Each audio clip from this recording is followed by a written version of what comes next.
Hello student, आज हम आपको बताने वाले हैं संदर्भ प्रसंग व्याख्या के बारे में। तो आप ध्यान से देखिए इस वीडियो को। तब आप 20 नंबर का आता है संदर्भ प्रसंग व्याख्या, मतलब 5-5 नंबर का 4 ठो आएगा संदर्भ प्रसंग व्याख्या लिखने के लिए। तो आप ध्यान से अगर देख लेते हैं इस वीडियो को तो आप 20 नंबर एकदम पक्का एकदम ले लेंगे। ठीक, तो चलिए आज मैं आपको बताने वाला हूँ। तो वीडियो को हम आगे बढ़ाते हैं। देखिए बोर्ड एग्जाम में देखिए आपका क्या आया था 2023 में। बोर्ड एग्जाम में देखिए जो आया था, मैं उसी के आधार से मैं सब कुछ बता रहा हूँ, बोर्ड एग्जाम के आधार से ही। तो ध्यान से देखिए, पूरा अच्छे से समझ में आ जाएगा। देखिए आपका दिया निम्नलिखित गद्यांश पर आधारित 3 प्रश्नों के उत्तर दीजिए। ये देखिए आपका गद्यांश है, क्या है आपका, देखिए गद्यांश है। इसमें 3 प्रश्न दिया, इन तीनों प्रश्नों का आपको उत्तर देना होगा। तो किस तरह से आपको देना होगा, ध्यान से देखिए, समझ में आएगा। तो देखिए पहला दिया है कि उपर्युक्त गद्यांश के पाठ और लेखक का नाम। तो कह रहा है उपर्युक्त जो गद्यांश है क वाला, कह रहा है इसके पाठ का नाम और इसके लेखक का नाम। अर्थात आपको संदर्भ लिखना है। क्या लिखना है, संदर्भ। तो कैसे आप लिखेंगे संदर्भ, देखिए यहाँ पर है। देखिए जो ये पाठ है किस पाठ से लिया गया है, देखिए जो पाठ है आपका भारतीय संस्कृति से लिया गया है। तो भारतीय संस्कृति वाला पाठ आप अच्छे से पढ़ लीजिए। उसी में से फिर 2025 में भी बोर्ड एग्जाम के आने वाले हैं, ठीक है ना। तो ध्यान से उसको पढ़ लीजिए, भारतीय संस्कृति वाला जो डॉक्टर राजेंद्र प्रसाद जी लिखे हैं। तो देखिए इसका कैसे संदर्भ लिखेंगे, प्रस्तुत गद्यांश जो पहला वाला है। तो देखिए उसके आधार से कैसे प्रश्न उत्तर लिखेंगे।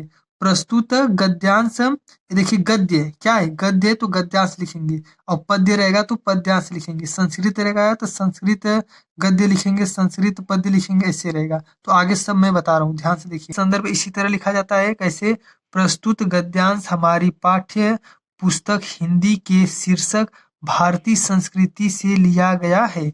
इसके लेखक डॉक्टर राजेंद्र प्रसाद जी हैं। तो आप भारतीय संस्कृति वाला पाठ देख लीजिए, उसको डॉक्टर राजेंद्र प्रसाद जी ही लिखे हैं। तो भारतीय संस्कृति का कहानी आप अच्छे से पढ़ लीजिए, उसमें से कहीं से 4-5 लाइन का आएगा, उसमें लिखना होगा आपको संदर्भ और व्याख्या लिखना होगा। तो आप अच्छे से कहानी को पढ़ लीजिए कि कहीं पर भी से आ जाए तो आप उसको समझ जाए। तो देखिए आगे ध्यान दीजिए। देखिए इसमें क्या है कि भारतीय संस्कृति में कहीं पर भी आपका आएगा तो उसमें संस्कृति कहीं लिखा रहेगा। तो कहीं पर भी संस्कृति लिखा रहेगा या नैतिक लिखा रहेगा तो इससे आप जान जाएंगे कि भारतीय संस्कृति का ही है। देखिए दूसरा प्रश्न क्या करें, गद्यांश के रेखांकित अंश का व्याख्या करना है। तो इसका व्याख्या करना है, क्या करना होगा आपको, व्याख्या करना होगा। तो व्याख्या आप हेडिंग लिखेंगे और उसमें फिर लिखना स्टार्ट कर देंगे। तो देखिए जो हम रेड पेन से लिखे हैं, मतलब लाल पेन से लिखे हैं, तो आपको बोर्ड एग्जाम में लाल पेन से नहीं लिखना है। देखिए वीडियो में थोड़ा सा जो कलर है अच्छे से दिखाई दे, इसलिए मैं लाल पेन से लिखा हूँ। आपको ये काली पेन से लिखना होगा हेडिंग, और बाकी सब नीली पेन से लिखना होगा। ठीक, देखिए कह रहा गद्यांश, रेखांकित गद्यांश, जो रेखांकित गद्यांश है उसका क्या करना है, व्याख्या करना है। तो इसमें आप क्या लिखेंगे व्याख्या में, देखिए जो रेखांकित है, जैसे देखिए नीचे रेखा खींचा है ना, इतने का ही व्याख्या करना है। तो इसको आप पढ़िए, देखिए क्या, इस नैतिक चेतना के सूत्र से हमारे नगर और ग्राम, हमारे प्रदेश और संप्रदाय, हमारे विभिन्न वर्ग और जाति आपस में बधी हुई है। मतलब जो नैतिकता से हमारा जो देश की विभिन्न जो जाति है सब क्या होती है, बधी रहती है, एक दूसरे से मिली जुली मतलब रहती है। तो इस तरह से आप इसको पढ़ लीजिए। इसको पढ़ने से आपको क्या समझ में आएगा, यही कि जो हमारे देश में अलग अलग प्रकार के जो वर्ग हैं, जातियां हैं, सभी लोग नैतिकता से, संस्कृति के ही द्वारा सभी लोग आपस में क्या है, मिले जुले हैं, सभी लोग एक दूसरे का सहयोग करते हैं। यही सब इसी तरह आप बना के अच्छे से व्याख्या में लिख देंगे, वो आपका क्या हो जाएगा, व्याख्या हो जाएगा। अब तीसरा करें, बापू ने क्रांति करने के लिए किसका सहारा लिया। तो देखिए बापू ने किसका सहारा लिया था, नैतिक चेतना का सहारा लिया था। किसका, नैतिक चेतना। उसका उत्तर क्या हो जाएगा, नैतिक चेतना। चलिए तो इस तरह से आपको देखिए करा कि इसमें से देखिए एक ठो ही करना है, चाहे आप इसको करिए, यहाँ अथवा लिखा है, चाहे इसको ही करिए। तो देखिए आप तो ये कर लेंगे, करना होगा, भारतीय संस्कृति का है। अगर मान लीजिए पहला वाला आपको अगर नहीं आएगा तो आप दूसरा वाला लिखेंगे। देखिए इसमें क्या है, मैं ब्राह्मणी हूँ, मैं ब्राह्मणी हूँ, मुझे तो अपने धर्म अतिथि देव की उपासना का पालन करना चाहिए। देखिए ये सब जो भी दिया है, 21वें का दिया है, देखिए ममता, यहाँ ममता लिख दिया है ना, सीधे आप जान जाएंगे कि ममता वाले पाठ में का है। तो ममता वाला पाठ कौन लिखा है, तो ममता वाला पाठ आपका कौन लिखा है, तो उसको लिखा है जयशंकर प्रसाद जी ने लिखा है। ठीक, तो देखिए इस वाले को अगर आपको लिखना होगा, अगर संदर्भ प्रसंग व्याख्या, अरे व्याख्या जो भी लिखना है, प्रसंग इसमें नहीं होता है, प्रसंग तो आपका काव्य में होगा। देखिए तो इसमें आप संदर्भ लिख लेंगे, अब व्याख्या जो करना होगा कर ही लेंगे। नीचे जो तीसरा प्रश्न है तो उसको कर ही लिए। उसी तरह देखिए ख वाले में भी है, ख वाले में अगर संदर्भ लिखना होगा तो क्या करेंगे, सेम इसी तरह लिखना है, प्रस्तुत गद्यांश हमारी पाठ्य पुस्तक हिंदी के शीर्षक यहाँ भारतीय संस्कृति है ना, तो यहाँ ममता हो जाएगा। भारतीय संस्कृति की क्या जगह क्या होगा, यहाँ ममता लिखेंगे क्योंकि ममता वाले पाठ का है, तो यहाँ ममता से लिया गया है। बस यहाँ भारतीय संस्कृति की यहाँ क्या लिखेंगे, ममता लिख देंगे, और यहाँ लेखक के नाम की जगह क्या लिख देंगे भाई, जयशंकर प्रसाद लिख देंगे। बस आपका संदर्भ और व्याख्या तैयार हो जाएगा। संदर्भ, ठीक।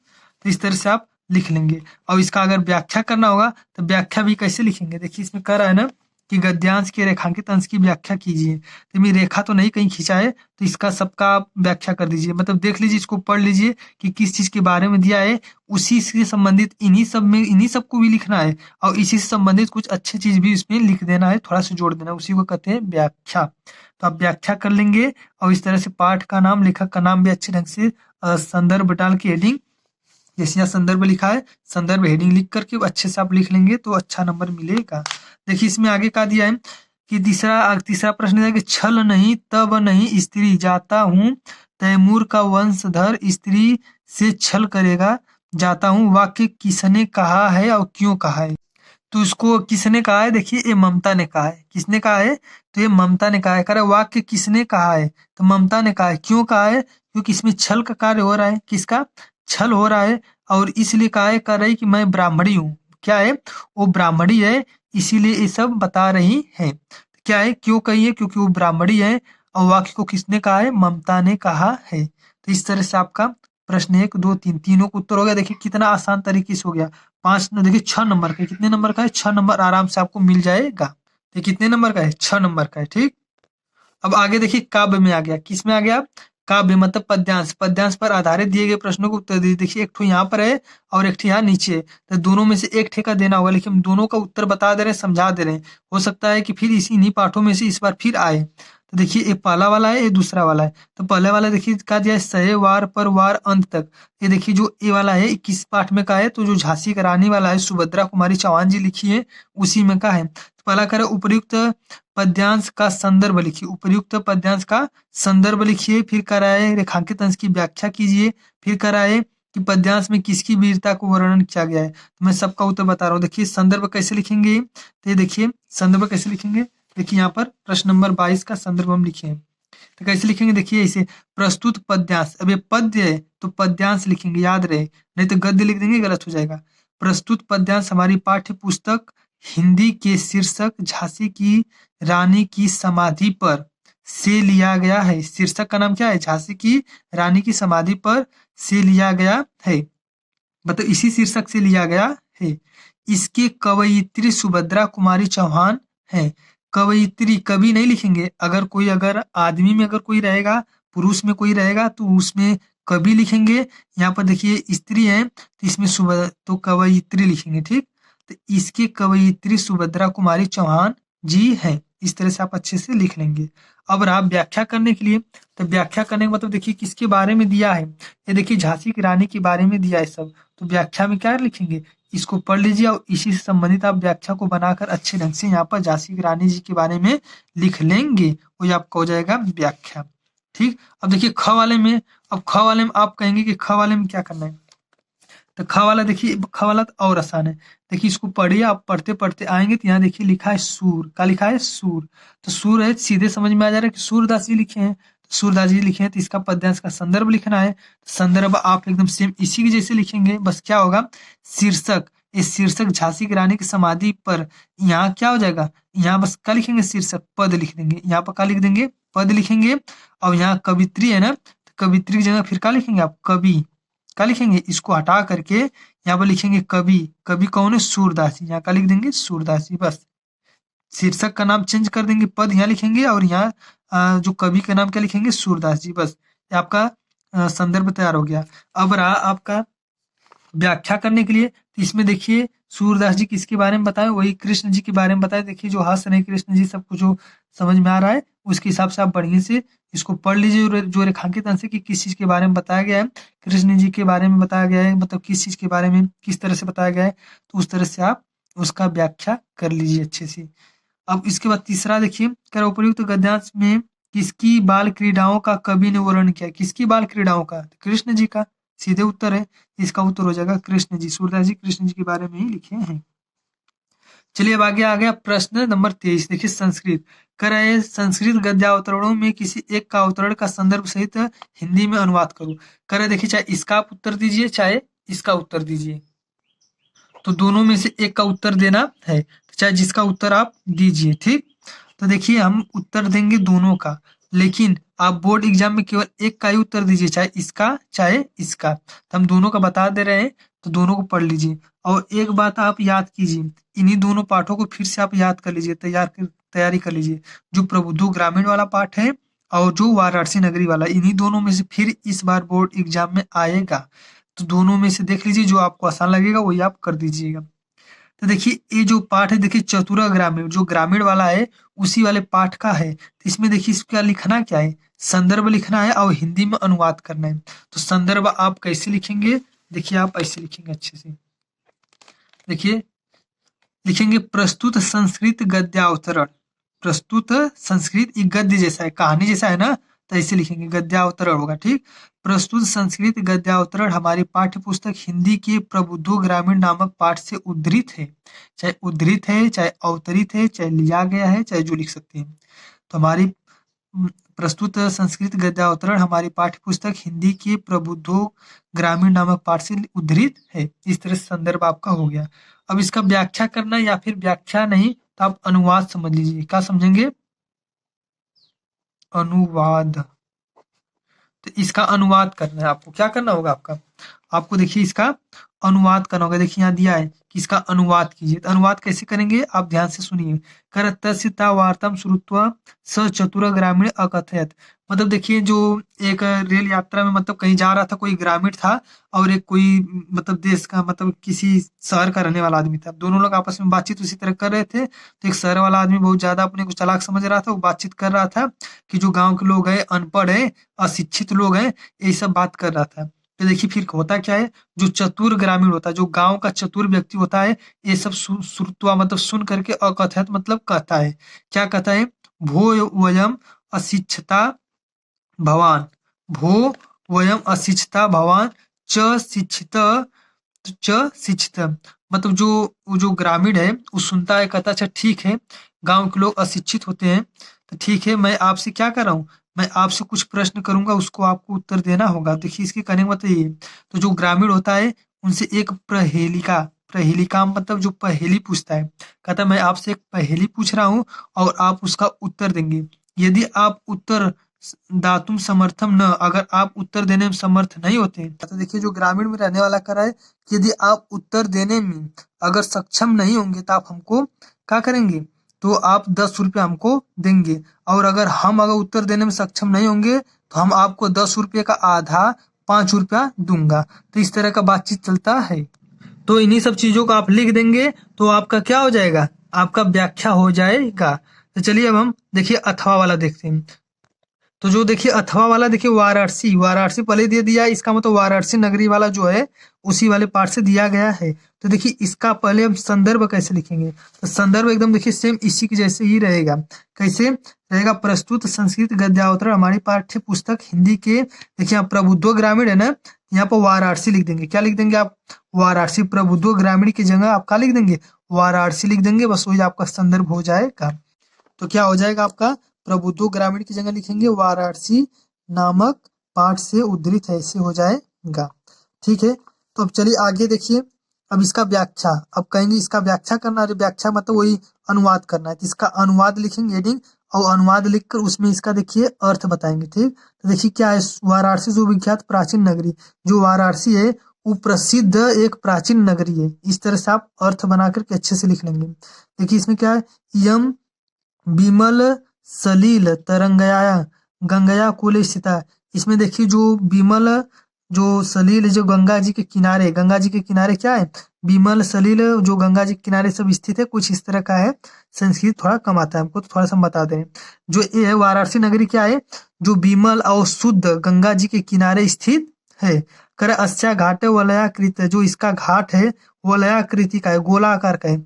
कर पंक्ति धवलायाम चंद्रिकाया बहुराष्ट्रीय, यहाँ पर जो चंद्रिका है, जो धवलायाम मतलब सफेद चंद्रिका जो होता है बहुत सुशोभित होता है। अगणिता पर्यटक, अनगिनत जो पर्यटक लोग हैं सुदूरे मतलब बहुत दूर देश से नित्य माने रोज अत्र आयन्ति, यहाँ रोज आते हैं। अस्या घाटानाम शोभाम विलोक्य इमाम बहु प्रसन्ति। और यहाँ के घाट का जो शोभा को विलोक्य मतलब देख करके बहु माने बहुत, प्रसन्ति मतलब बहुत प्रसन्न होते हैं। तो इस तरह से उसका अर्थ आप लिख देंगे तो ये आपका हो जाएगा अनुवाद। ठीक, तो इस तरह से हम आपको देखिए इधर क्या बता दिए, इधर हम आपको बता दिए गद्य बता दिए, फिर इधर देखिए गद्य में से एक ठो बताए, तो गद्य हो गया। फिर उसके बाद देखिए यहाँ पर पद्य था, मैं आपको पद्य बता दिया हूँ। अब उसके बाद देखिए संस्कृत में जो गद्यावतरण था उसको मैं बता दिया हूँ। अब देखिए जो संस्कृत में जो पद्यांश होता है, क्या होता है पद्यांश, उसको मैं बता रहा हूँ। तो देखिए एक ठो पद्यांश यहाँ दिया है और एक ठो पद्यांश यहाँ पर दिया है, तो दोनों में से उत्तर मतलब एक का लिखना है, हम लेकिन दोनों का हम आपको समझा दे रहे हैं। इस पद्यांश को आप अच्छे से देख लीजिए, लिखना है तो लिख लीजिए। करे जो पद्यांश है ये किस पाठ से कैसे लिया गया है, तो उसमें से उसका अर्थ लिखना होगा, इसका भी संदर्भ लिखना होगा, तो हम लिख के आपको बताएंगे। और देखिए दूसरा वाला ए है, इसको भी लिखना तो लिख लीजिए, माता गुरुतम इससे है। तो देखिए जो पहला वाला है, जो पहला वाला था देखिए उसका देखिए संदर्भ आप कैसे लिखेंगे। प्रस्तुत संस्कृत पद्यांश हमारे पाठ्य पुस्तक हिंदी के वीर विरेट पूजिते नामक पाठ से अवतरित है। जो इसमें जो पद्यांश में जो दिया है ये किस पाठ से अवतरित है, वीर विरेट पूजिते वाले पाठ से अवतरित है। इस तरह से आप लिख लेंगे। ठीक, एकदम आसान है।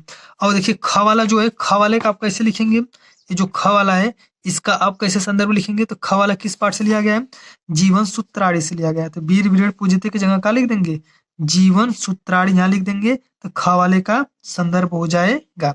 अब रहा इसका व्याख्या का, इसका व्याख्या रहा, तो देखिए इसको पढ़ने से क्या व्याख्या मिलती है, आप पढ़े होंगे, तो मतलब इसका जो मतलब हिंदी में अनुवाद है उसी को लिख देंगे, वही आपका व्याख्या हो जाएगा, या अनुवाद समझिए तो ये आपका अनुवाद हो जाएगा। तो इसमें अनुवाद चलता है, तो आप इसका अनुवाद लिख के हेडिंग, इससे जो समझ में आ रहा है पढ़ने से उसका अनुवाद उस तरह से आप हिंदी में लिख लेंगे। तो इस तरह से हम आपको कितने नंबर का संदर्भ प्रसंग व्याख्या बता दिए, हम आपको बता दिए 6 12 12 10 22 नंबर का। कितने नंबर का, 22 नंबर आप एकदम आसानी से एकदम पा सकते हैं। चलिए हम आगे बता रहे हैं, देखिए इसमें देखिए कहा दिए कि स्वपठित गद्य खंड के खंड काव्य के आधार पर निम्नलिखित प्रश्नों में से किसी एक का उत्तर दीजिए। किसी एक का उत्तर देना है, चाहे क का दीजिए, चाहे ख का, चाहे ग का, चाहे घ का, चाहे अंगा का, किसी एक का उत्तर देना है। तो इसमें देखिए पहला है, देखिए प्रश्न नंबर 1 का मतलब प्रश्न नंबर देखिए 25 का, क का देखिए पहला दिया मुक्तिदूत खंड काव्य की कथा वस्तु संक्षिप्त में लिखिए। और दिया मुक्तिदूत खंड काव्य के नायक राष्ट्रपिता महात्मा गांधी की चारित्रिक विशेषताओं का उल्लेख कीजिए।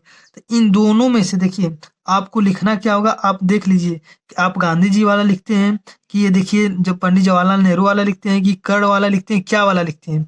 तो इस तरह से देखिए, तो उसमें अलग अलग मतलब आपका रहता है कि आप कहाँ के मतलब है, तो उस ढंग से आपको लिखना होगा। तो यहाँ पर देखिए समझ लीजिए, अगर आप आगरा, बस्ती, गाजीपुर, फतेहपुर और बाराबंकी, उन्नाव जनपदों के लिए निर्धारित है ना, अगर आप गाजीपुर के हैं तो आपको ये मुक्तिदूत ही लिखना होगा, अगर आगरा के हैं तब पर भी मुक्तिदूत लिखना होगा, और बाराबंकी के हैं तब पर भी आपको मुक्तिदूत ही लिखना होगा।